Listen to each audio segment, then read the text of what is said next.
Hello! Today we come to you from the burning fields of Hellmire. Not unlike the state of Helldivers discussion right now.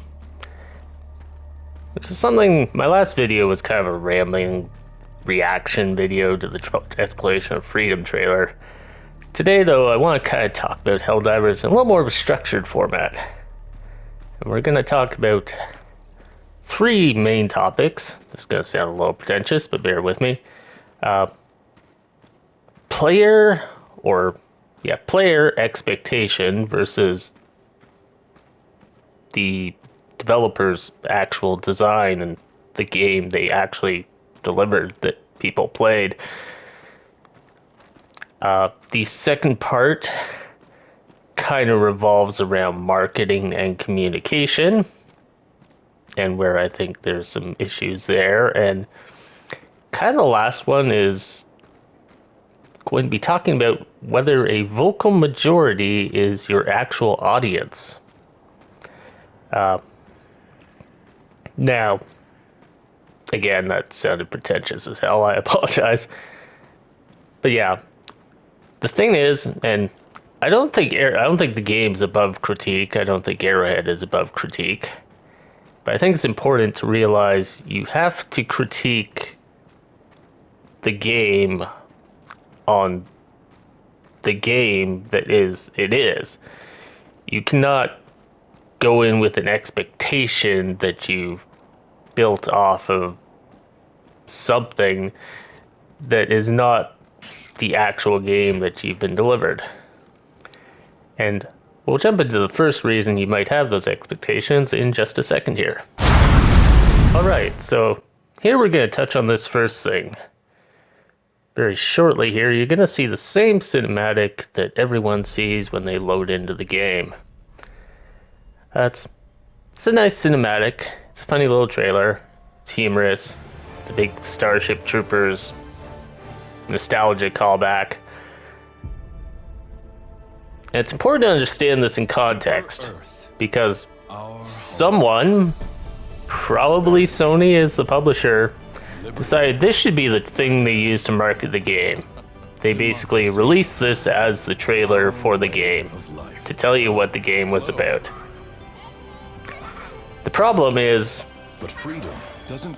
in the universe of the game, and in Starship Troopers that this is calling back to even, this stuff is propaganda. This is the lie, and that's the problem with using it as a trailer for the game. This is the lie in universe that they use to make people sign up to be soldiers on a hostile and brutal battlefield. It's almost like a meta level of art commentary that this got a bunch of people to play a game expecting they'd be doing all this shit.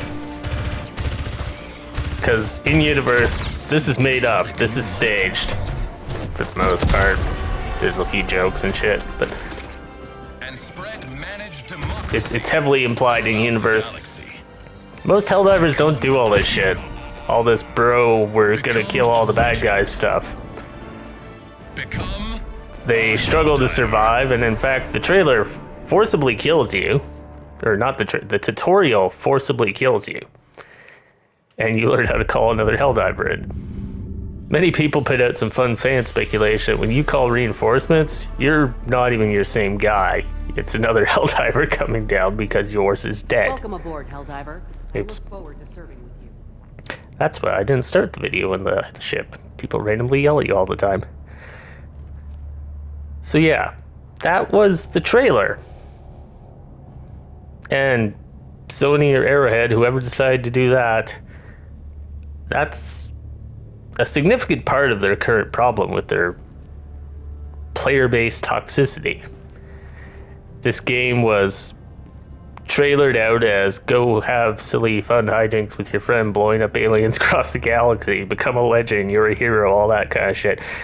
In the game universe, that's a lie. It's fuck you, you're going to the planet and you will probably die against horribly superior, overwhelming forces. And that's well and good. Now, people got to Helldivers. The other thing I will comment on is a lot of content creators, myself included, but also much more influential people, of course, they didn't post. They posted a lot of co-op stuff, viral, funny meme clips. It's all stuff that's it's entertainment. It's entertaining, but it got out there. It gave an impression.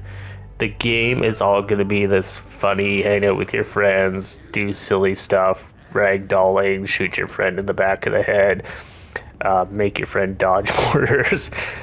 Infamously, I like to throw Tesla coils and see if my squad is smart enough to spot them. And that's not the game. To take another example, I could go back to my personal channel, gather up a supercut of Dark Souls clips where we play co-op, which involves people flying and guys in their boxers bare knuckle boxing, and then one of them turns into a dragon, and people saluting you and jumping off a cliff after they invade your realm to PvP when they realize you're tougher than them. Silly nonsense, but you'd never expect that to be the actual experience of Dark Souls. Dark Souls itself never advertised that. Streamers can do whatever the hell they want, of course, and their representation of a game may be kind of weird and skewed, but it is more or less largely on Arrowhead and Sony that they released the propaganda lie video as the game trailer. Once you got into the game, though, and given we have all these refund policies, some PlayStation, you have to play less than 5 hours, I think it is. Steam is like something similar. I don't know about all the other ones. But once you got into the game, one of the first things you would have seen was this. Down at the bottom, you see the difficulty. We have trivial, it's tutorial. Like, after the tutorial, this is the for real training wheels, learn how to do your shit mission, where you actually learn to do things the tutorial doesn't tell you. You very quickly go up to easy, medium, challenging, hard. One thing you'll notice, there's no normal, there's no standard. That said, normal and standard are something that are very generally easy to define in video games. It's what's called the median difficulty. It means it's right in the middle of the list, usually. If it's not, the only difficulty, like Dark Souls. In most games, that median difficulty would be called normal, standard. Some of them might call it medium, but medium's down here. Helldivers has 9, now 10 difficulties. The median, the difficulty that is presented by the game design as the standard default, is hard. That is not a game that's selling itself to you as a fun-go-lucky, happy experience or a power fantasy. It's called its main difficulty by standard video game design is already set to hard. Arrowhead themselves, and if you didn't have a Helldivers 1 background and haven't looked into the game at all, kind of take that one step further. Almost all the new content that Arrowhead adds, with some exceptions, has been in difficulty 7, difficulty 8, difficulty 9, and now difficulty 10. When you saw a lot of content creators who weren't dedicated to Helldivers talking about how they weren't adding anything to the game, it's because they were adding flying guys and gunships and the bot factories. They were all showing up in this stuff. Arrowhead themselves, and probably the only noticeable instance we had of them kind of giving away any kind of pivoting since actually took the super samples that were only available up here and made them available down here.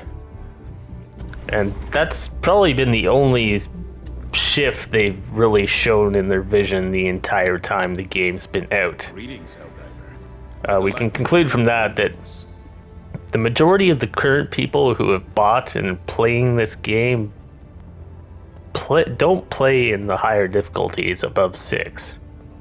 Maybe even lower, but Arrowhead wasn't going to shift that far.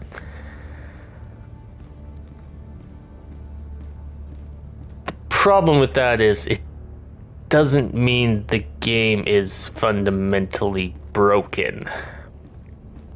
And the other thing before I get into a conclusion here, all these guns. When it launched, the opinion was most of these sucked, and there were a couple that were kind of good. The Breaker, the Incendiary Breaker, and a couple other ones. And then when you get into the sport weapons, things like the Railgun. Arrowhead nerfed the ones that people thought were good.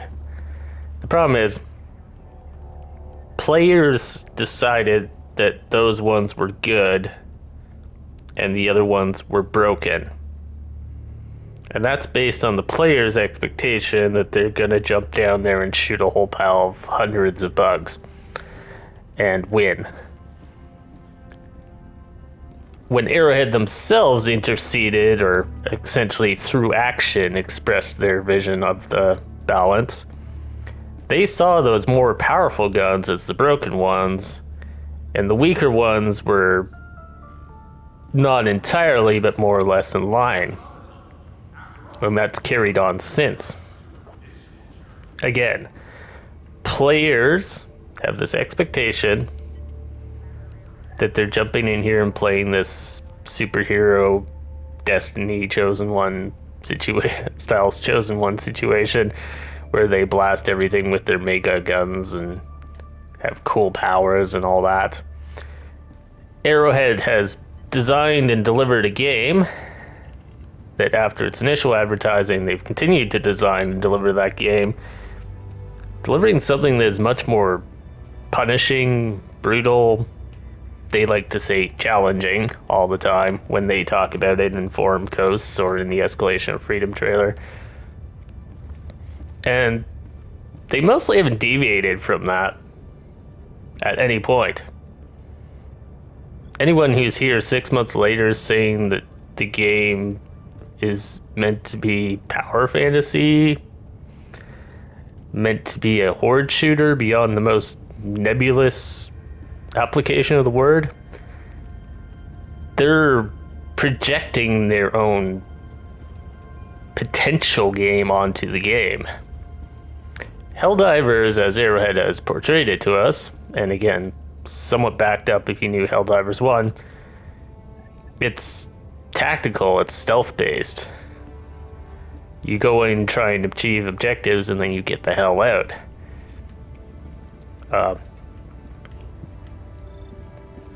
It's not Warframe. Warframe has missions where you have to kill all the enemies. Warframe has missions where you have to kill 200 enemies a second, or a minute, to keep the mission active. Deep Rock Galactic and Vermintide are horde shooters. They literally send a horde at you every 5 minutes, and you're expected to be able to fight off and survive that.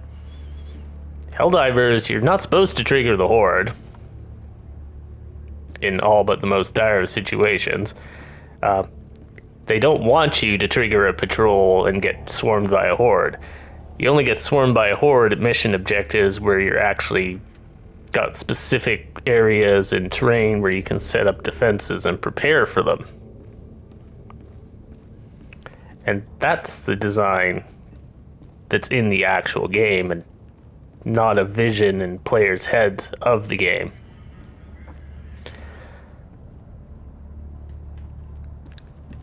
And that's where I think the biggest break in the base lies.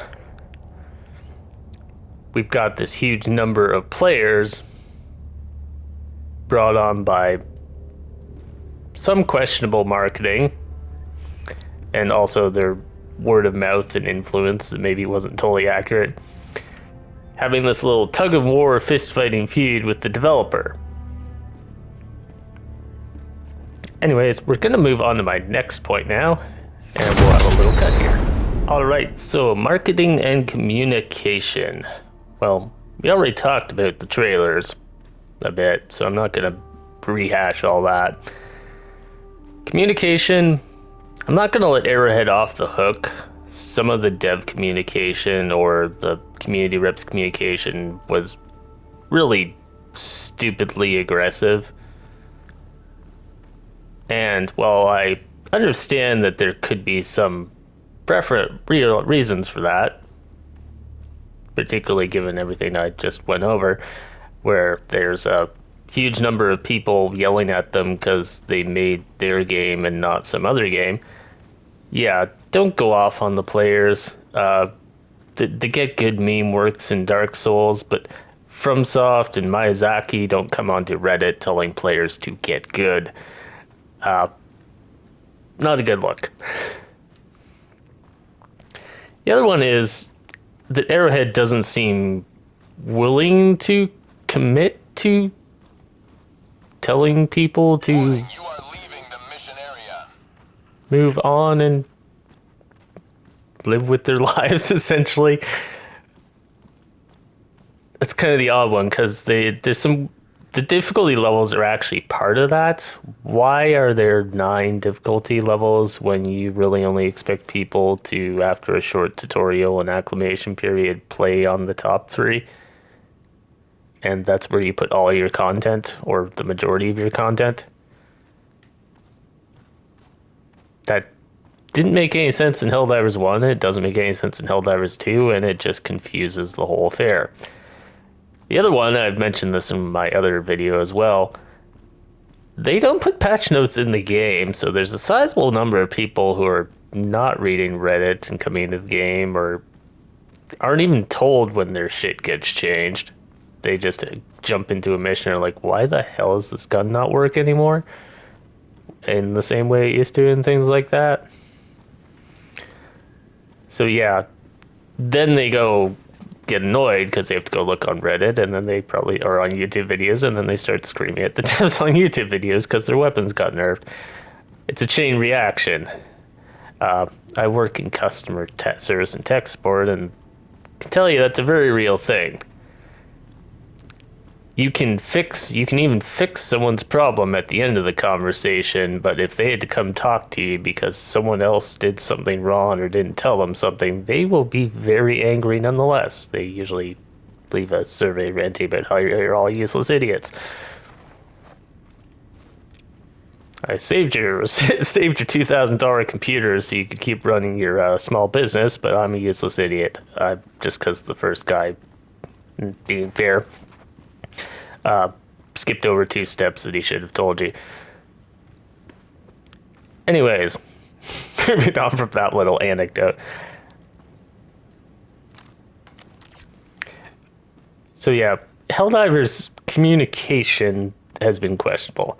They also don't want to seem to firmly just step in and say, hey guys, we made our game. It's our game, it's our vision, it's difficult. We meant it to be difficult. You're supposed to be creeping around and choosing your battles wisely. We're not going to make it so you can fight everything on the map with 1 guy or even 4 guys necessarily. And if you don't like it, it's not the game for you. Because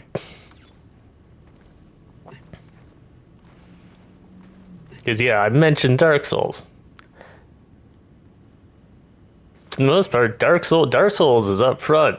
Dark Souls called their game the special bundle of their game Prepare to Die. No pretense. Dark Souls gets acclaimed for making their, on paper or in people's perspective, a brutally difficult game, and has carved out their niche. They also consistently nerf the absolute living hell out of the special powers on their weapons right after release. Dark Souls 3. I remember that. I think I just logged in one day and suddenly my magic sword was just a pile of garbage. Same thing in Elden Ring. The stuff you could do in Elden Ring on release, you can't do a lot of it now. I'm sure there's some builds. People will always find a way. There will always be one little gap or sliver to do some silly super leveled thing. I used to one-tap Destiny bosses. I think they've patched it since now, but...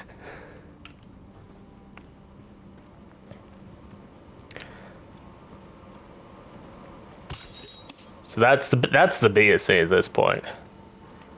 If Arrowhead just came out and said all that up front, this is a difficult game. It's meant to be challenging. You're not meant to be shooting everything on the map. You're meant to struggle like hell to survive when you do have to survive, and fortify yourself up defensively. There's certainly balance arguments you can make. There's a lot of questions about the effectiveness of stealth. Delivering payload. For instance, I don't actually know how well this works right now. I know I've sold a Helldive and literally done a terminal next to 4 bugs while standing in this stuff, but with a charger basically sniffing my butt. But I couldn't tell you how it works now, and I'm actually not totally sure how it does it. Keeping things from seeing you to start with, or getting rid of things that are chasing you. That aside, those are quibbles, but they're quibbles you have to make while appreciating the game that you're playing. You can't quibble that the smoke doesn't kill everything because it's not meant to. You can't quibble that the shield generator only takes like 3 hits because it's meant to be a very short stopgap for you. Again, it's not Warframe. We're not throwing down Frost Snow Globes or Destiny Titan Bubbles. We're throwing down this Jiminy hacked nonsense bubble that's very unstable and only can handle so much. And I don't know if Arrowhead's refusal, silence on that is that they're afraid of backlash, that they're trying to keep their larger player base they have, or their publisher wants them to keep the larger player base they have. I'm sure their publisher would prefer that, but I don't know if it's realistic.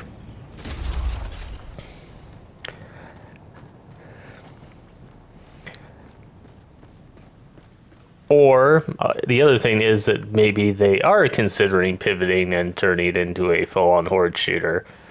I think that would introduce more fundamental problems because it conflicts with the game to begin with. If you have been on this channel at all, you know I play a lot of Warframe. Warframe started off as this much more slow-paced, considered tactical game.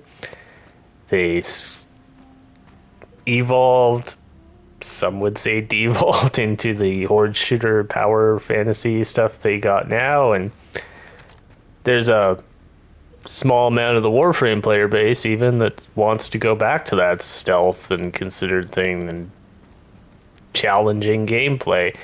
As a result, there's dozens of examples I could list off if I took the time in Warframe of stuff that is basically obsolete and useless now, or much obviously not well suited for the current game as a result of that overhaul and that shift. So taking that pivot is not the easiest thing in the world to do either. Now, coming around to my third point, is Arrowhead obligated to try and please this player base that they currently have? That really comes down to where Arrowhead puts their priorities. Sure, why not? If Arrowhead's priorities are strictly to make money, which they are, you don't sign up for the business license and incorporate yourself because you're, kicking stuff out for Mission at 30 shits and giggles. Your end goal is you, at least at a tertiary point, secondary or tertiary point, you need to make money.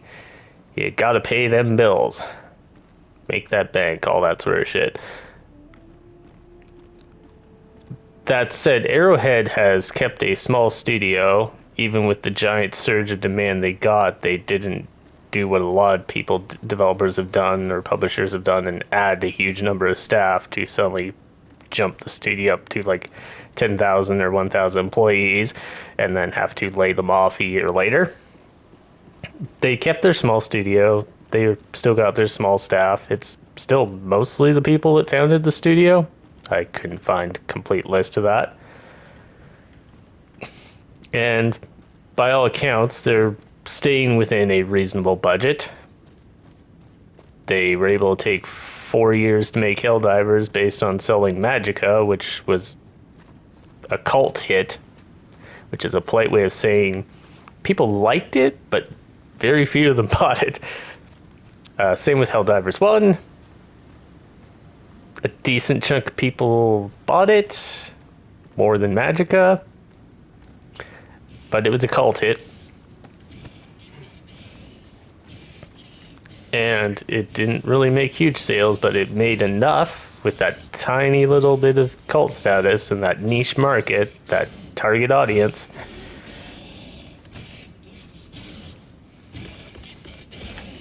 that Arrowhead was able to spend 8 years making this game.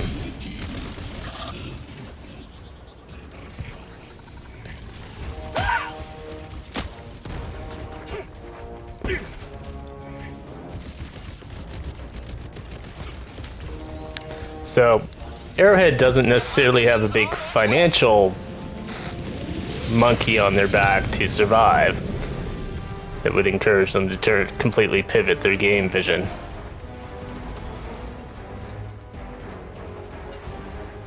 I could deal with that stuff, but I'm trying to talk here. The other thing is, if Arrowhead is very deliberate and intentional in their game vision, and indeed if they, to use the cliche, games as art style, it doesn't make any sense for them to suddenly upend that just because they happen to get a giant number of buyers. Because those buyers are not their target audience. Their target audience is those, I don't know, 15 to 30,000 or so people who played Helldivers 1 as this very incredible niche tactical experience, who seem to still be generally playing Helldivers 2. It's actually got about the same, those similar player counts.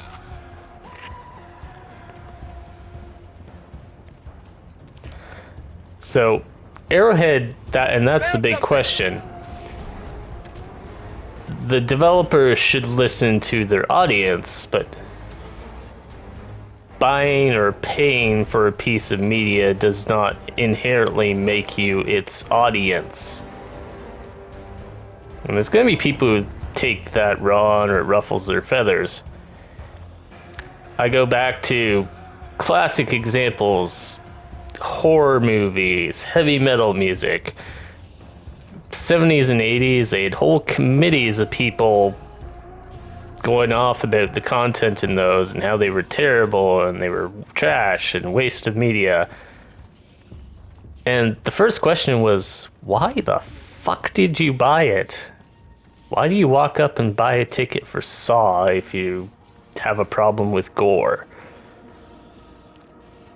The only reasonable reason to convince yourself is you bought the ticket because you wanted something to complain about, which I don't think actually applies to the majority of Helldivers players. Or you bought the ticket because you were expecting something else. But your expectation does not entitle you to suddenly have the game made to your demands, even if you threw $40 at it or $20 or whatever this is sold for at various points. You can't buy the Metallica album, for instance, and then tell Metallica to change their style. You might be a little upset if you bought the Metallica album and it's disco.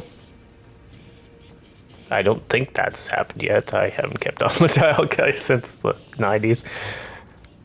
But even if you did, you'd have to go a long way towards proving that you had no way of knowing what was on that album. And in the internet age, I don't think you can reasonably make that claim. I know my channel didn't have a whole lot of views on the Helldivers, but plenty of other ones did.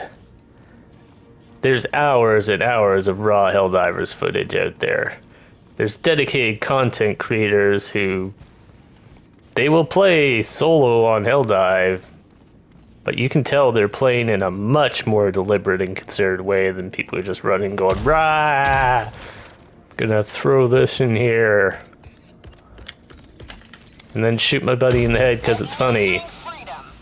I know not the majority of Helldivers players aren't doing that, and they are still having legitimate struggles, but you get my point. Eagle 1 returning to destroyer for resupply. So that becomes the biggest question. FromSoft or Nintendo. Found something! Those are two I'm going to take as infamous examples of they make their games for their audience. Other people can buy their games. They don't care if those other people... I shouldn't say don't care. They would prefer that everyone would play the game, obviously. But they're not going to suddenly rework Mario to be a third-person open-world stealth game because a bunch of people bought it expecting The Last of Us or something. Same with Dark Souls. People might buy Dark Souls expecting Skyrim or Devil May Cry, just to take two. They're not going to get it. It doesn't matter how many times they go on and complain that the weapons, everything, they feel weak and that the monsters are too tough and things like that. Miyazaki and his crew are not going to turn around and say, oh yeah, here's a Devil Trigger for you. We're adding 28 hit combos. Here's a magic spell that you can just hold and it will hurl an ice tornado that kills everything in 2 seconds. That sort of thing. And that's the biggest problem I see with the Helldivers discourse is they're trying to pick this thing out, this vision of a game in their head, which probably would be a pretty good game. You could definitely take this engine, you could power up all the guns, you'd probably have to add more enemies in that case. And things like that, you could probably get a pretty tight experience. I mentioned during my Twitch streams, they have one of the most impressive monster, air quotes, damage modeling I've seen where individual limbs have armor and surfaces and react and things like that other than Monster Hunter. There's a lot of lessons here and here that more action focused style heavy games could really learn from, Dark Souls included, as that goes. But that doesn't mean this game in itself needs to become such one of those games. And Arrowhead, if they did turn that way, it would almost be cynical and kind of tarnish them. Because if you take your cult game and with cult following and you turn it into something designed for mass appeal just because the masses happen to buy it one time, that comes off as you're chasing the money. You've abandoned the art, or you've abandoned your integrity, and you're chasing this trend. You go far enough down that line and all your games become Fortnite and Call of Duty, of course. Fortnite particularly, because Fortnite will just literally stick anything in nowadays if they think it'll sell. As compared to the original Fortnite, which had severe problems but was in itself a much more niche experience and honestly overcomplicated as hell. Sub-objective nearby. It was a hero horde shooter, as that goes. So, if you have watched this far, thank you, by the way. You can, if you want, like, follow, subscribe, all that fun stuff. I do these long-form videos on occasion. A lot of the channel is more Let's Plays. Many of those Let's Plays inform the more longer videos, though. So, also, I do a lot of Let's Tries and demos. So, you can always check out some upcoming and new games and have a look before you buy them so you don't run into this sort of problem. Enough shilling my own stuff for now. So, the takeaway is if you're going to critique Helldivers, if you're going to rage out at it or try and say that the devs don't know what they're doing, try and make sure you've looked at the game and you've really internalized what the actual game that you bought that was delivered to you, with all its crazy difficulty levels and its, at the time, only mostly weak and arsenal and difficult struggle to kill things was. Because for the majority of it, that was the experience they intended to create. And trying to hold up things that were the abnormal, one gun out of 20 could let you kill entire waves and things like that, as your definition of what the game should be, doesn't make any sense. Unless you're already assuming the devs are blind, ignorant, and stupid and didn't notice that so much of their game was not what they intended, and have continued to somehow notice that so much of their game is not what they intended. It's pretty clear, initial trailers aside, and particularly with the Escalation of Freedom trailer, they added difficulty 10. If you take a shot every time they say challenging in that trailer, you are going to be wasted, and I hope you have a friend on hand to watch over you, because that's the game they're trying to deliver. They are not here for you to have a happy-go-lucky power fantasy horde shooting fun time. You either have to be really into playing strictly tactically or stealthily, or have some really good friends that you're really on par with, or you are not going to have a good time in this game as it goes on. Found something. Because all the stuff's going to be hard to add to the higher levels if history is anything to go by, and you need that level of coordination and strategy to handle those higher levels. And as those players who don't fit into that target audience go, or that style of game player go, they're gonna disappear, and difficulty 1 through 6 will probably be a ghost town. That's exactly what happened with Helldivers 1. I tried to stream it just before this game came out as a hype thing, and when I was doing a warm-up run in difficulty 5, I think it was, I went a solid 30 minutes without seeing a single other soul. Anyways, that's the main thing. The initial marketing was questionable, because they put out a trailer using an in-game cinematic that is a misrepresentation of the actual world in-game. It didn't show the reality of the game. It showed this idealized fiction that is literally a lie in the game's content when it's displayed in context in the game. And they've definitely had some aggressive communication that they really shouldn't have.